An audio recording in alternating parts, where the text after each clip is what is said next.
Hey Optimancers, Chris here.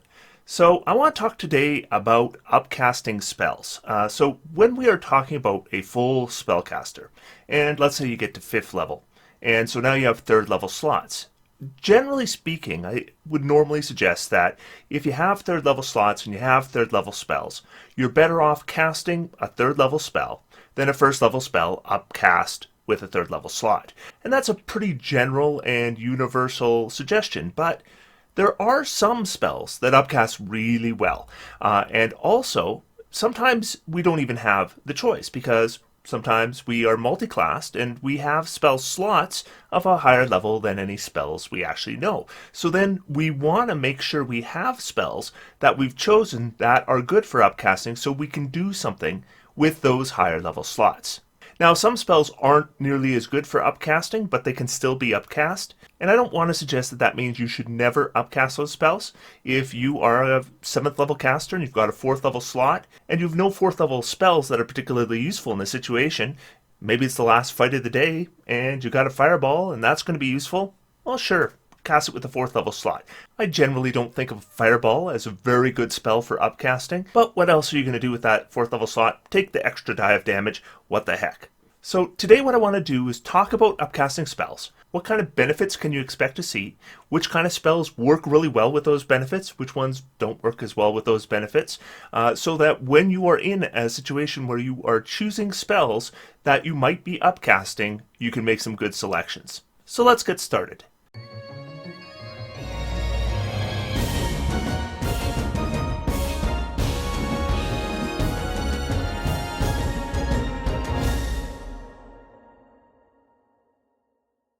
So the first thing I want to do before we get into spells is I want to thank some of my patrons who have really helped out my channel. This video, in addition to others I've done, was suggested by my wizard level patrons. I want to thank them for that because I think this is a good topic today. But today I specifically want to call out Dash Panther, Bob Raymond, Nick Lutz, and Michael Troy. Thank you so much for your support. These are Archmage level subscribers. If you are interested in checking out my Patreon page, there is a link in the video description. But now let's talk about spells. So when we look at a spell, some spells are available to upcast and other spells are not. You will know if you look at the spell description if it has a bolded section at the bottom that says at higher levels. So if we look there, we can see Cure Wounds in the Player's Handbook, and at the bottom it says at higher levels in bold print. That means that is a spell that can be upcast. So what kind of effects can you expect from upcasting your spells? Well, there are a lot of different effects that you can have, but there are some themes that kind of come back. The first one is you add a die. So you have a Burning Hand spell, does 3d6 points of damage. If you cast it with a 1 higher level slot, it's going to do 46 points of damage, and so on. In general, I'd say this is the weakest effect you get from any kind of upcast. The next kind of effect we get is we get 1 additional die, but it's ongoing. So maybe an ongoing effect or ongoing damage. So for example, we cast a Flaming Sphere. If we cast it as a 2nd level spell, it's going to do 2d6 points of damage every time we use it. If we cast it as a 3rd level spell, it's going to do 3d6 every time we use it. So that 1 additional die of damage isn't very much on its own, but if we use the Flaming Sphere over 10 rounds, that would amount to 10d6 points of damage in one casting. And in the case of something like a Dragon's Breath, if we were to upcast that, we'd do 1d6 extra points of damage to an area of effect every round for the entire duration of the spell. So it might be 10d6 points of damage, might be even more than that. Then there are spells that allow you to add a target. So, for example, if you cast a Bless spell, you normally get 3 targets to choose, and if you upcast Bless, you will get an additional target. So if you cast Bless with a 2nd level spell, you can select 4 targets. Then sometimes there are spells that give you a flat bonus, and that flat bonus will scale if we upcast a spell. So for example, if you cast Magic Weapon as a 2nd level spell, you are going to treat 1 non-magical weapon as magical and add +1 to hit and +1 damage. But if we cast Magic Weapon as a 4th level spell, it will add +2 to hit and +2 damage. And that's another thing that comes up sometimes, is in some cases the scaling doesn't occur every level. In some cases we have to add multiple spell slot levels in order to get any effect at all. Now, some spells will give you a duration bonus if you upcast them. So, for example, if you cast Hex or Hunter's Mark as a first level spell, it will last for 1 hour. But if you cast those same spells as third level spells, you would get them for 8 hours. And if you use a 5th level slot on those spells, they would last for 24 hours, or however long you concentrate on them. Now, there are a couple spells that will actually give you multiple benefits from upcasting them. One example would be Catapult. Catapult is a first level spell, and when we upcast it, we're going to increase the damage by 1d8. But in addition, we will also increase the total weight that we can use the Catapult spell on. Now, those effects represent most of the upcasting possibilities in Dungeons & Dragons, but there are certain spells that give you other things. For example, Sleep and Color Spray, if you upcast them, you would be getting additional hit points that you can affect with the spells. So let's go through the various kinds of upcasting, and I'll talk about which spells really stand out as working well. I won't go through every spell that can be upcast in the game. There are too many to go through, and most of them are okay. Most of them I wouldn't normally upcast if I have a higher level spell that would do a similar thing to cast instead, because generally speaking, a third level spell is better than a second level spell cast with the third level slot. Now, with the first kind of spells I mentioned, these are the ones that add 1 die of effect, either to damage or to something else, usually healing. These tend to be the spells that I'm least likely to upcast, but there are a couple of ones that are standouts. When it comes to spells that do damage, the one spell that kind of stands out is Erupting Earth. Erupting Earth is a third level spell, and I generally don't think Erupting Earth is a very good spell. But if you upcast Erupting Earth, you are adding a d12 of damage. Well, comparable spells are often adding 1d6 points of damage, like spells like Lightning Bolt or Fireball. The other thing that is kind of nice about Erupting Earth is it's available to wizards and sorcerers, but it's also available to druids. And druids don't have a lot of non-concentration blast spells. So Erupting Earth gives them an option. Not a great option for them using their third level slot, but by the time they get into the higher levels and they're looking to use their 5th or 6th level slots, and if they want to do a blast that doesn't use concentration, Erupting Earth becomes an okay choice. I still don't think it's a fantastic spell, even upcast, but for a druid, it gives them something that they otherwise wouldn't have. The other spell that just adds 1 die of effect that I think is reasonably good for upcasting is Mass Cure Wounds. And that's because there's actually not a lot of spells that heal a lot of your allies at the same time. And with Mass Cure Wounds, we're talking about a 5th level spell that is going to heal 3d8 plus your spellcasting ability modifier in a 30-foot radius sphere. Every time we upcast this spell past 5th level, we're adding a d8 of healing. And the next time we're going to be able to heal a mass number of allies, we're going to be talking about 9th level spells once we get Mass Heal. So if we need to heal multiple allies at the same time, upcasting Mass Cure Wounds isn't a bad idea. And this is available to clerics, to druids, to battlesmith artificers, and to bards. The next kind of spell I often like to upcast, and these are the ones that add 1 die of ongoing effect to the spell.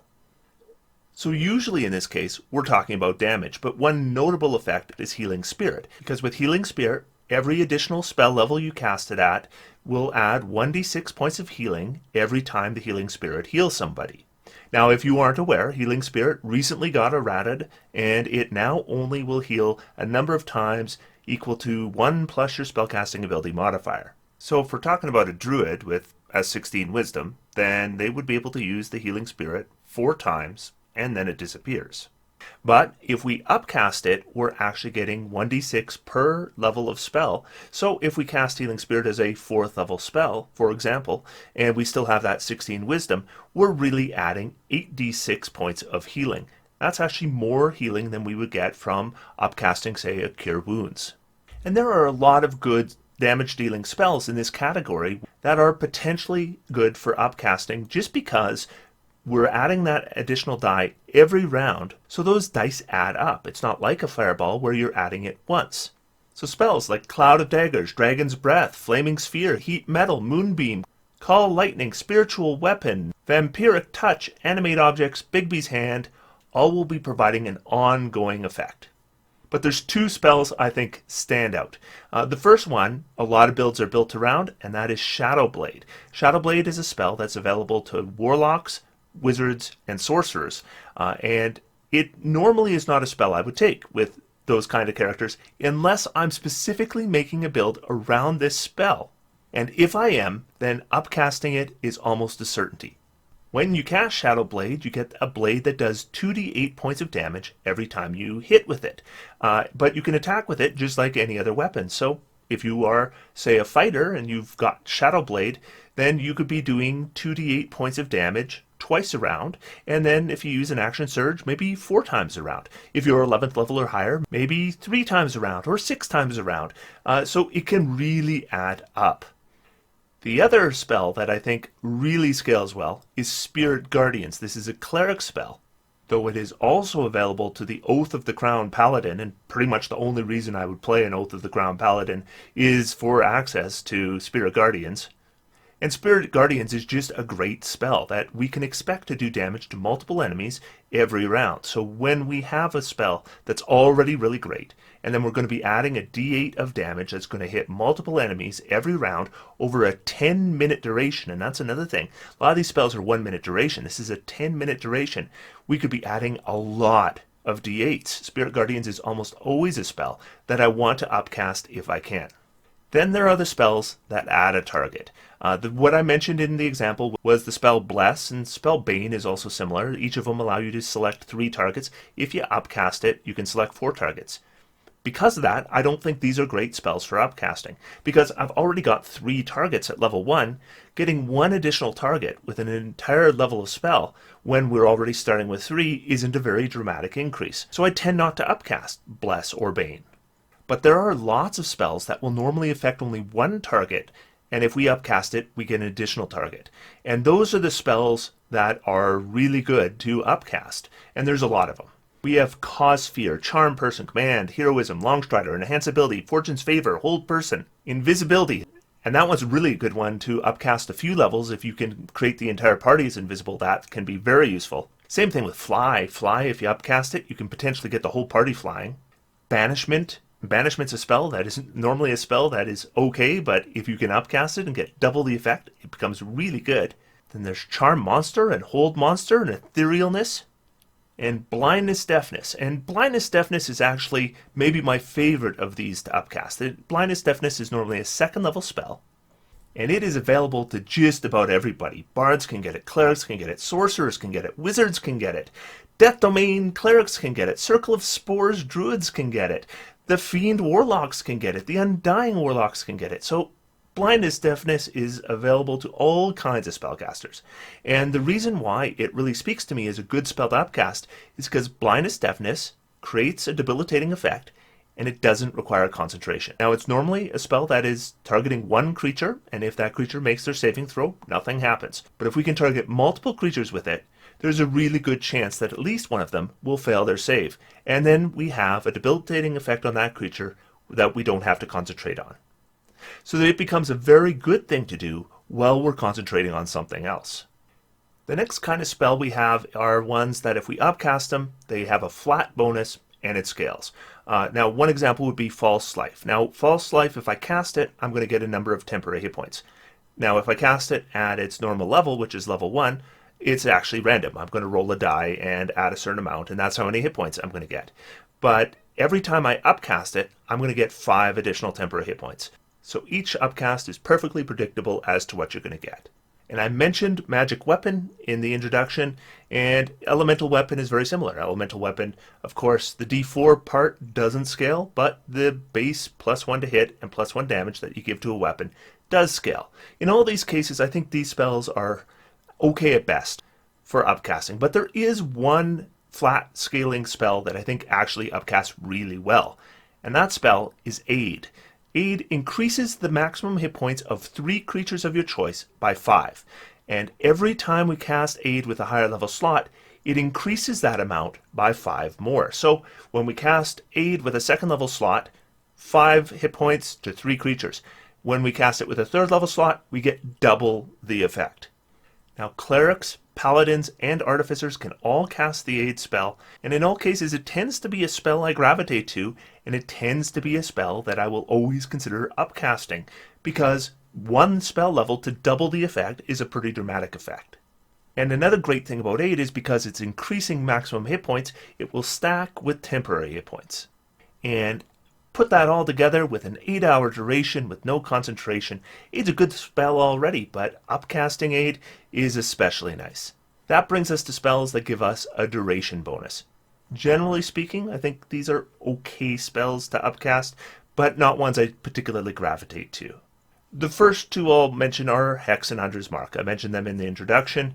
If we cast Hex or Hunter's Mark with 2 additional spell levels, we get a duration that's actually 8 times more than the initial duration. And if we cast it with another 2 levels, then we get a full 24-hour effect. My issue with Hex and Hunter's Mark is they are concentration. So concentrating on an effect for 24 hours is a little bit different than just having a 24-hour duration. Because if I am a warlock and I cast Hex and it's going to last for 24 hours, that's great, but that means I can't cast anything else that's going to require concentration for the entire day. Dominate Monster has the same problem, but there are 2 spells that have increased duration effects that's not a problem. The first one is Mass Suggestion. Now, Mass Suggestion is already one of my favorite 6th level spells in the game, maybe my favorite 6th level spell in the game. Just affects a massive number of creatures, doesn't require concentration, has a great duration, changes the outcome of a combat with a snap of your fingers. And normally this spell has a 24-hour duration. If we cast it with 1 higher level slot, it is increased by 10 times to a 10-day duration. And if we upcast it with 2 slots, it's a 30-day duration. So basically a full month. Now, in a lot of cases where I'm going to use Mass Suggestion, it doesn't really matter. 24 hours is going to be plenty for everything I want it for. But if I do want to take a large number of creatures and have them actually do something really useful for me rather than just run away from combat, then those increased durations, again without concentration, is really appealing. But the spell I think that increases duration that is particularly good for upcasting is Planar Binding. So if we are casting Planar Binding on an outer planar creature, upcasting it increases the duration dramatically. Normally, Planar Binding is a 24-hour duration. It is not a concentration spell. It does require concentration to cast because it requires more than a round to cast, but once the spell is cast, maintaining it does not require concentration. Planar Binding is normally a 5th level spell, available to bards, clerics, druids, wizards, and Arcana Domain clerics. If we cast this spell with a 6th level slot, it's going to last for 10 days, so 10 times the duration. If we cast it with the 7th level slot, 30 days. 8th level slot, 180 days, and then with the 9th level slot, a year and a day. So if I have the opportunity to use Planar Binding, and that's my main problem with Planar Binding, is it is sometimes difficult to find the opportunity to use it effectively, but should you find that opportunity, then Planar Binding is definitely a spell I would consider upcasting. Now the next kind of spell I talked about were ones that got multiple effects from upcasting. The one I mentioned in the introduction was Catapult. Catapult I think is an okay spell for upcasting, but the multiple effect spell that I think just runs away with upcasting is Armor of Agathis. Armor of Agathis is a 1st level spell, and it is available to the Warlock and the Oath of Conquest Paladin. And what Armor of Agathis does is, when you cast it, you're going to get 5 temporary hit points, and anytime you're hit for damage, while you still have those temporary hit points, the creature that hits you is going to take 5 points of cold damage. By upcasting Armor of Agathis by 1 spell level, so we're going to cast it with a 2nd level slot, those bonuses double. So we're going to get 10 temporary hit points, and if we are attacked and we still have temporary hit points left, that target is going to take 10 points of damage. So we're not just doubling the number of temporary hit points, we're also doubling the amount of damage dealt. And keep in mind that when our temporary hit points are higher, there is a better chance that at the end of an attack, we'll still have temporary hit points left. So there's not only an increase to damage, there's also potentially an increase in the chance of dealing that damage more than once. And then there are the spells that have other effects when we upcast them, and there's a number of them. Color Spray and Sleep I already talked about. Create or Destroy Water allows you to create or destroy a greater volume of water. Cordon of Arrows is a ranger spell, gives you a couple extra arrows. Animate Dead allows you to animate or control extra undead. Conjure Animals allows you to conjure a lot more animals, like double the number of animals. Counterspell and Dispel Magic allow you to counter or dispel higher level spells without making a roll off your casting ability score. Glyph of Warding, when we upcast it, we can store a higher level spell in the glyph. Confusion's kind of interesting because when we cast Confusion with a higher level spell, we actually get a bigger area of effect. But there's two spells I think are particularly interesting when we're talking about upcasting that have unique effects. The first one is Create Undead. Now, Create Undead is a 6th level spell available to clerics, warlocks, and wizards, and normally when you cast it, you select 3 corpses and you can turn them into ghouls. Now, I have to say, a 6th level spell slot to get 3 ghouls doesn't seem like a great deal to me. But if we cast Create Undead with an 8th level slot, we can actually get 2 wights. And wights are actually pretty effective undead. They have life drain, they have ranged attacks, melee attacks, they can attack multiple times around, and they will be significantly more effective than Aghast. And they take the spell Create Undead, which I normally would say is on the weaker side, and at least make it worthwhile. And especially considering with 8th level slots, we're often looking for things to cast with those slots. But the spell I think is most interesting for a unique effect is Bestow Curse. Bestow Curse is available to bards, clerics, wizards, Oathbreaker paladins, and Oath of Conquest paladins. Now, Bestow Curse is normally a spell I don't consider very good. It's a 3rd level spell, targets 1 creature, only lasts a minute. If they make their saving throw, nothing happens. And normally with regular upcasting, 4th level or higher, we're going to increase the duration to 10 minutes. 5th level or higher, 8 hours. 7th level or higher, 24 hours. But the thing that makes this really interesting and unique is if we upcast Bestow Curse to a 5th level slot or higher, it also removes the concentration from the spell. And this is completely unique. There are no other spells in the game that allow you to remove concentration just by upcasting them. And once you make Bestow Curse a non-concentration spell, it becomes a whole lot better. So what spells would I consider the absolute best for upcasting in the game? Of the ones I've mentioned, the ones that I normally will look at upcasting myself are Aid, Armor of Agathis, and Spirit Guardians. Those 3 spells, in my opinion, are the best spells for upcasting in the game. Do you agree? What is your favorite spell to upcast in the game? Are there any spells I didn't talk about that you think I should have? Let me know in the comment section down below. Otherwise, until next time, I'm going to sit back, relax, and have some fun. D&D is for everyone. Thanks, everyone. See you next week.